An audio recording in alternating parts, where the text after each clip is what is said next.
Debu-debu bertebaran menutupi kendaraan yang lalu lalang, suara bising deru mesin alat berat, serta cuaca yang terik namun sedikit berawan mengantar perjalanan ke ibu kota negara IKN Nusantara.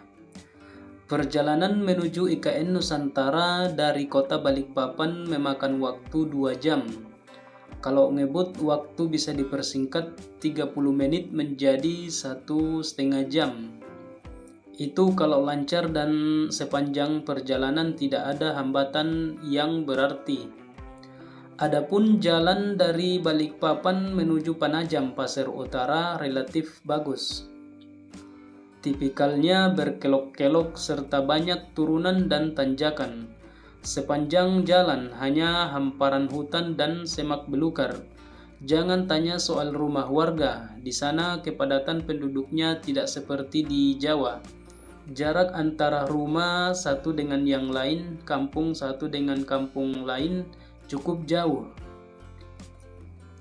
Namun demikian, begitu sampai di kawasan Penajam Pasir Utara, geliat pembangunan IKN semakin terasa. Kendaraan proyek hilir mudik warawiri, sebagian berselimut debu yang cukup tebal.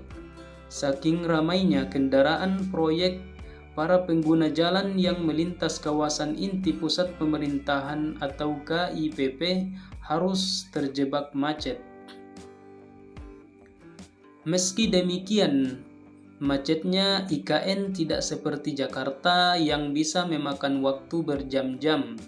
Kemacetan di IKN hanya sebentar karena volume kendaraannya memang tidak sepadat Jakarta.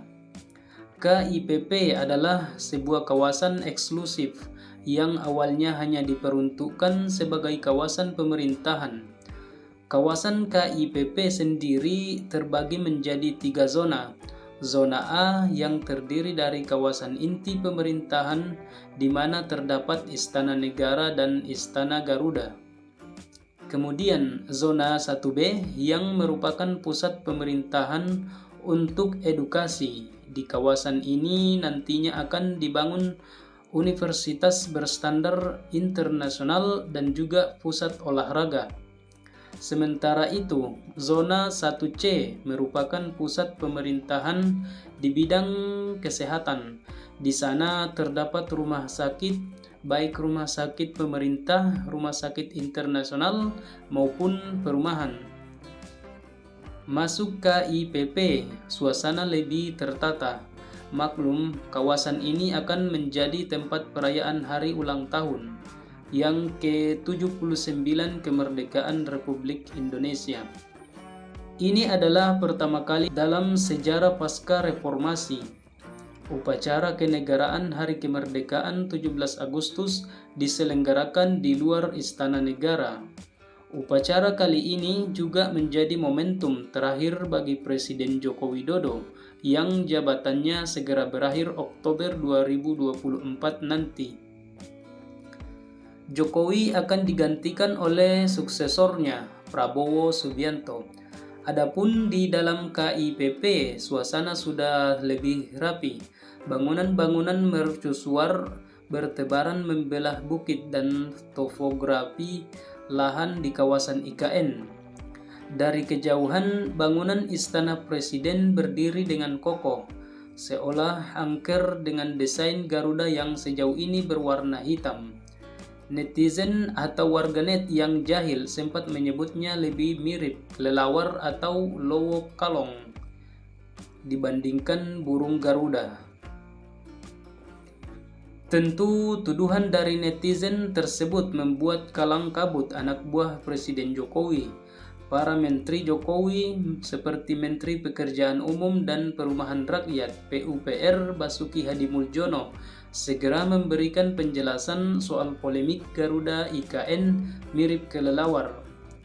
Basuki yang mengutip perancang desain istana Inyoman Nuarta Istana Kepresidenan mengatakan bahwa Garuda di IKN nantinya akan seperti patung Garuda Wisnu Kencana GWK di Bali.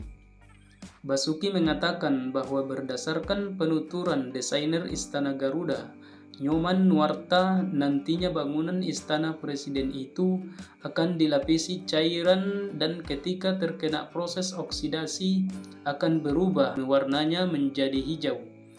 Kalau menurut desainer Pak Nyoman Nuarta, itu kalau nanti kena oksidasi itu jadi hijau seperti GWK. Itu kan perunggu yang dikasih cairan, nanti dia akan oksidasi menjadi hijau, persis kayak di GWK. Namun terlepas bagaimana pemerintah membantah termasuk penjelasan tentang lamanya proses oksidasi, fakta yang terpampang nyata di depan mata adalah Garuda Mega di Istana Kepresidenan IKN berwarna hitam legam. Selain itu, kawasan yang rapi hanya di sekitar kompleks Istana Kepresidenan saja. Di sekeliling bangunan istana, proyek-proyek konstruksi masih berlangsung. Gundukan-gundukan tanah masih terlihat di sekeliling Istana Garuda.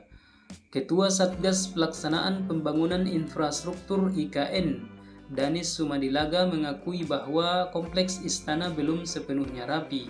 Namun demikian, ia menyebut kini jalan menuju KIPP sudah dibersihkan. Melalui pesan singkat, Danis mengonfirmasi bahwa nantinya kegiatan konstruksi yang menggunakan alat berat akan ditahan sementara jelang penyelenggaraan Hari Ulang Tahun ke-79 Republik Indonesia di IKN. Betul, yang alat berat semua di hold, ungkapnya kepada bisnis melalui pesan singkat.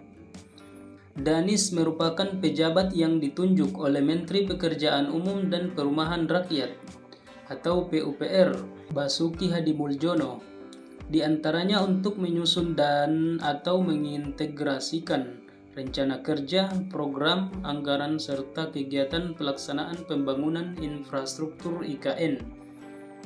Pria yang dulunya menjabat sebagai Direktur Jenderal Cipta Karya Kementerian PUPR itu pun sudah bersiaga di IKN Nusantara jelang kedatangan Presiden Jokowi dan Kabinet Indonesia Maju.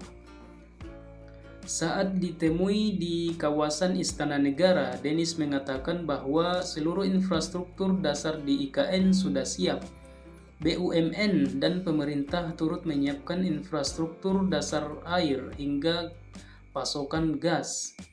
Justru itu basic infrastruktur yang disiapkan pemerintah, ya listrik oleh PLN dan Kementerian ESDM, lalu internet oleh Kominfo dan Telkom, kemudian air oleh Kementerian PUPR, gas oleh Pertamina.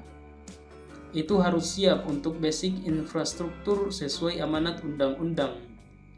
Pada kesempatan yang sama, Dirjen Cipta Karya Kementerian PUPR Diana Kusumastuti juga menyebut seluruh infrastruktur dasar di IKN sudah siap. Dia mengonfirmasi Presiden akan tiba di IKN pada 11 Agustus dan bermalam hingga 14 Agustus. Adapun salah satu infrastruktur dasar yang diklaim siap adalah infrastruktur telekomunikasi. Akses internet baik di KIPP maupun daerah sekitar IKN di Penajam Pasir Utara dipastikan sudah siap. Di 15 lokasi sekitar IKN Nusantara, Bakti menyiapkan layanan bakti akses internet VSAT Satria. Belasan remote terminal ground segment tersebut akan menangkap sinyal internet dari satelit Satria 1 saat hari ulang tahun ke-79 Republik Indonesia di IKN. Bakti berharap belasan RTGS tersebut bisa memenuhi kebutuhan pendidikan dan layanan publik di Kabupaten Penajam Pasir Utara, Provinsi Kalimantan Timur. Kepala Divisi Satelit dan Akses Internet Bakti Kominfo, Haris Sangidun, mengatakan berkomitmen untuk mendukung pemerataan akses internet di IKN.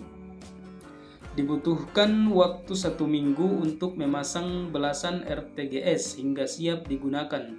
Seperti di lokasi ini, hanya prosesnya sekitar seminggu untuk membangun 15 lokasi ini, ungkap Haris saat ditemui di salah satu lokasi Visat Bakti di SMP Negeri 6 Penajam Pasir Utara, Kalimantan Timur.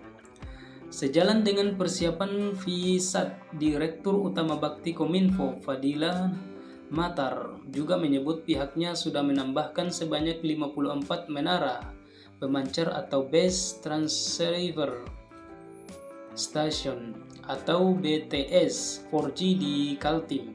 Kemudian sebanyak 261 titik lokasi di Kaltim sudah bisa mengakses internet.